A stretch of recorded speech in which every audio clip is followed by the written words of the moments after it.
When did it all begin? And Byju's, what's the journey in taking this company and your vision from stadiums to smartphones? Because that's where it all began, isn't it? In stadiums.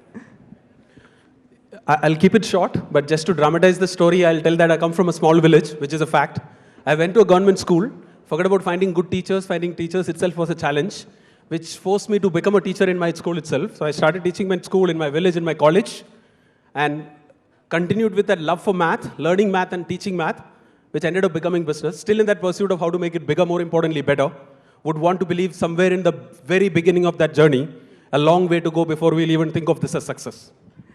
But tell me, there are lots of interesting anecdotes from your journey. As you said, humble beginnings. You started teaching stadiums full of thousands of students. You also learned English purely by listening to commentary. Is that correct? I went to a Malayalam medium school, so everything which I've learned is by focusing on something which I like.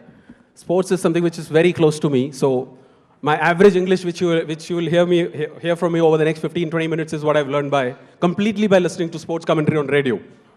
That's amazing. And we're going to talk more about your passion for sports as well. Divya, let me bring you in here. And you were actually one of his students. Today, co-founder, partner, and a lot more. I keep that part out for younger generations. So the story starts, for the other audience, as a teacher. And at the age of 21, I stopped telling people that I'm in this journey for the past 15 years. They say, did you start when you were a child? So at the age of 21, I joined him. And so he's been doing this for the past 18 years, me for the past 15. Started as a teacher, so many hats that we worn, and I think that's true for any entrepreneur, which we became by choice. And along the way, we've built one student at a time, one step at a time. But today, we go back and see that over the last so many years, we are touching 150 million students across the world. And products in 120 countries, offices in 20 plus countries. And really, Abha, a lot of people know us, what you know us for, as say, the world's most valuable edtech company, the largest company. What people don't know us for is what I feel we are most successful for. It is for Education for All, which is our social initiative. And over the last 2 years, we've impacted 55 lakh children from the deepest parts of the country, all over India. Half of them are girls. So we're working with multiple state governments, we're working with Niti Aayog, helping children of border states, close to 1 lakh of them. And that for us, if you ask me what is break even, for every paying student, we have one child learning with us for free. That for us is a mission. Because education, after all, has the benefit of a double bottom line of doing well and doing good.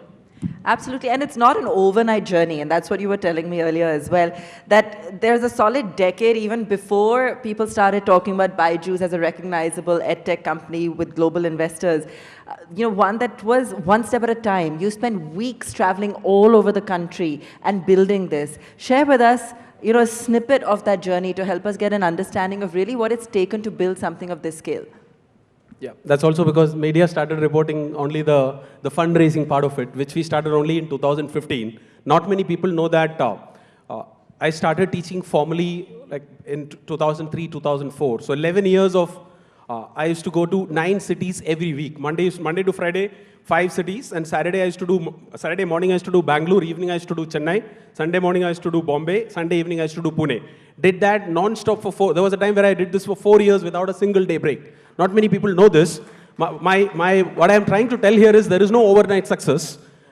It's in one sentence, there is no substitute for hard work. Hard work works.